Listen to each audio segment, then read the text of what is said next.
Hey everyone, and welcome to This Explainer. If you are looking to build a truly scalable revenue machine, maybe you're trying to emulate a professional GTM engineer like Kavuma Fahad Abu Bakr, well, you are in exactly the right place.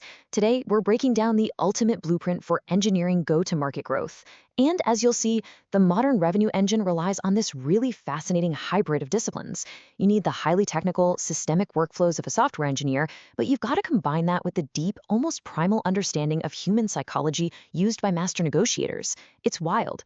We're pulling from some of the absolute best minds in tech leadership, product-led growth, and literally former FBI hostage negotiators to show you exactly how to build this machine. If you find this breakdown helpful, make sure to hit subscribe to the channel of Kavuma Fahad Abu Bakr, a professional GTM engineer, so you never miss an explainer like this. So here's our quick roadmap for today.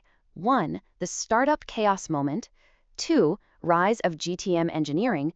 3. Sales-led versus product-led. 4. Psychology of tech sales. 5. Mastering the negotiation. And finally, 6. Engineering your growth engine. Let's get into it. Section 1. The startup chaos moment, when systems break down.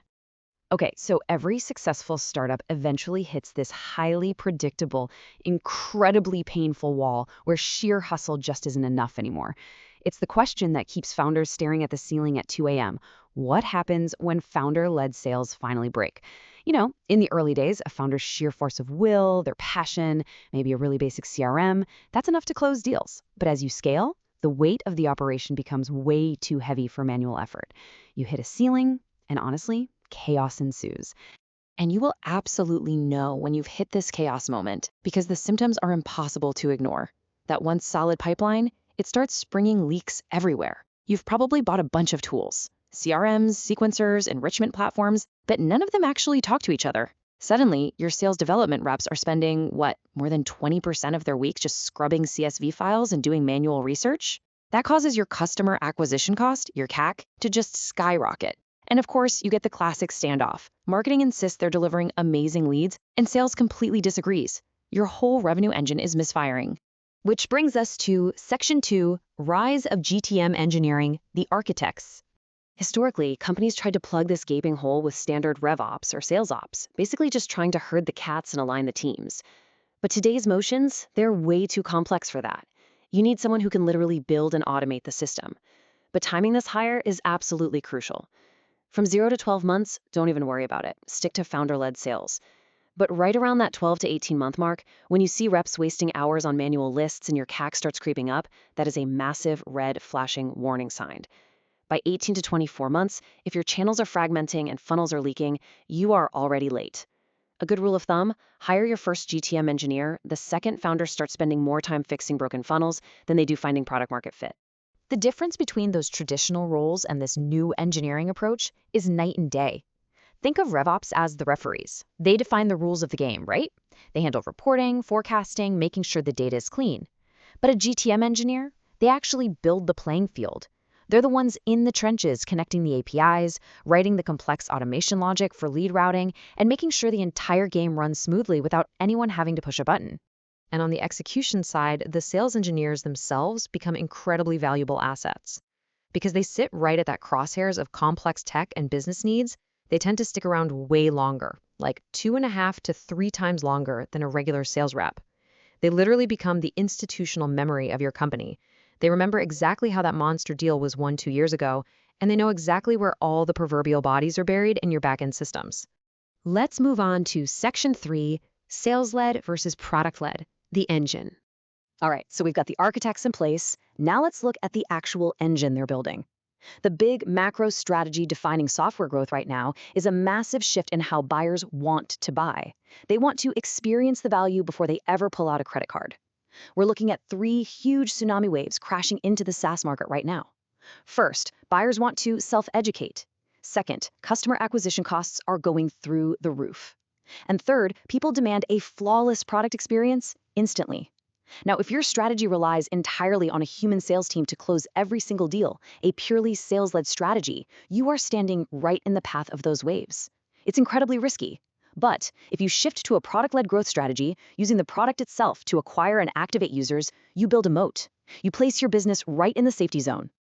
And the market absolutely loves this safety zone. Get this, according to OpenView, product-led businesses are valued more than 30% higher than the public market SaaS index. 30%. That is a massive premium for engineering a self-serve revenue motion.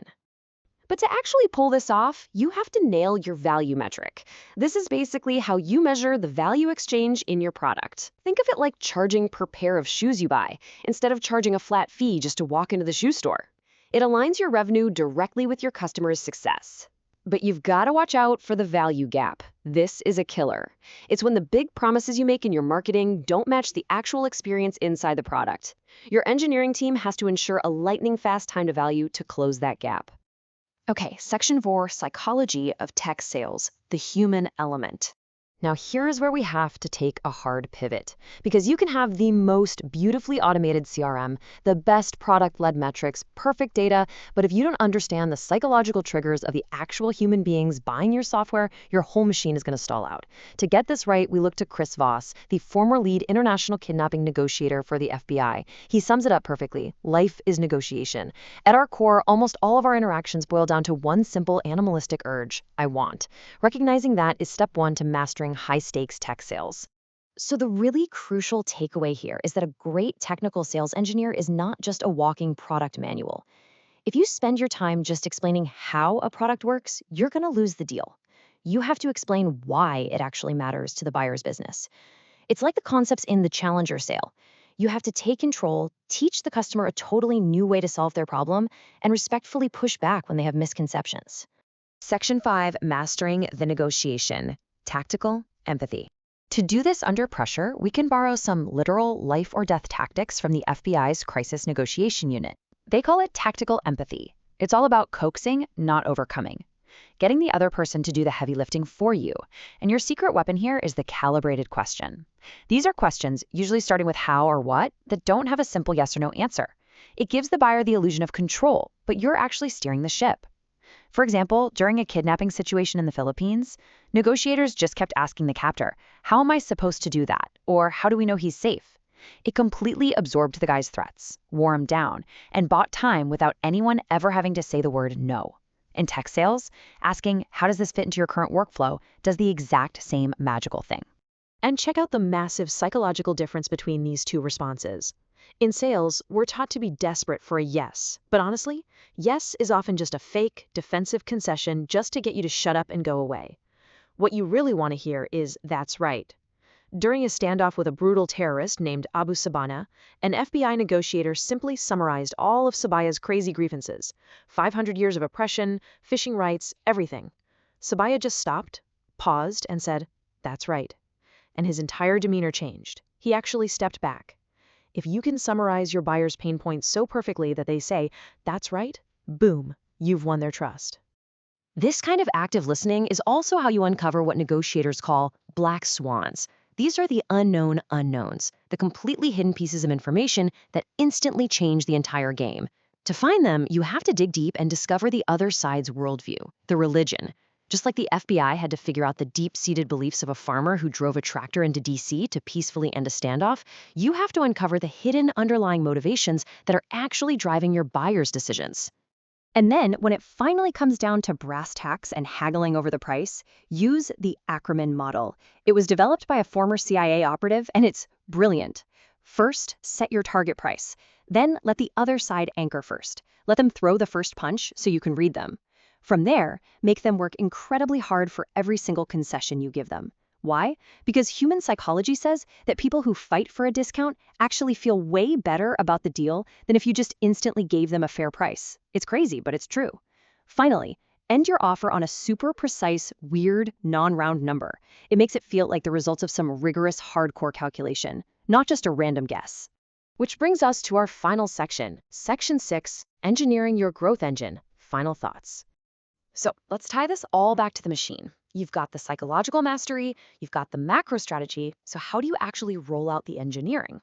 Well, you definitely don't do it all at once. You build it in phases. Phase 1 is all about those quick wins, automating lead routing, basic scoring, and data enrichment so your reps aren't burning hours on LinkedIn research.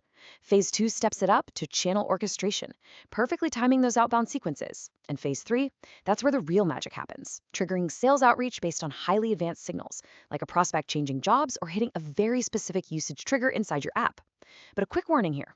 Automation accelerates everything, good and bad. If your CRM data is garbage, automating it just gives you perfectly scaled garbage.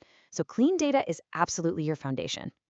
I'm going to leave you with this final, slightly provocative question to audit your own systems. Is your company relying on hope-based deals? Hoping the founders can just keep hustling, hoping your messy tools somehow talk to each other, hoping the buyer just randomly says yes. Or are you building a truly engineered growth machine powered by tight, automated technical systems and a profound understanding of human psychology? Stop leaving your revenue to chance, folks. It is time to build the machine. Thank you so much for hanging out with me for this explainer. And one